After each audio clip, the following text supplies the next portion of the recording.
Canada was formed in 1867, as we know today, as a nation. It was formed in 1867 by a piece of legislation called the British North America Act.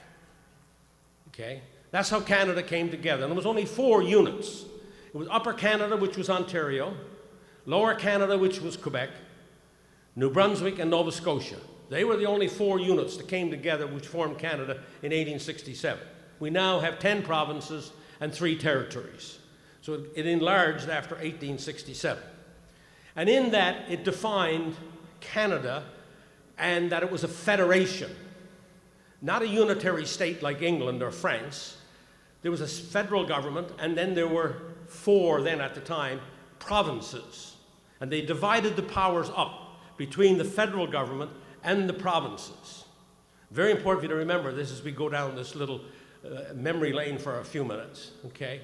So it's a federation or a confederation, like the United States, like Germany, like Australia, even like Switzerland, and that's perhaps the most decentralized federation in the whole world. The cantons in Switzerland still have perhaps more powers than the provinces of Canada had. So a very different kind of confederation, and more loose than this one. As a matter of fact, I always tell the story about when we were negotiating as it relates to the Constitution with Mr. Trudeau and the other 9 premiers. One of the things he used to hate about me was the fact that he would say, what you guys are talking about, you're going to balkanize the country. And some of you older folks, if you remember that time, he said that on TV quite a bit at the time, balkanize, and that was supposed to be a really dirty word. All it meant was that we were going to share powers, and that we already are sharing powers under the Constitution before he was born. And so when he would say, we're going to balkanize the country, in other words, the provinces are going to assert the power they already had, I would speak up and say, well, how about Switzerland, sir? And he would go bonkers. Because Switzerland was a very successful country, and yet they had very decentralized powers. So if Switzerland can do it, why couldn't Canada? So he didn't like that very much.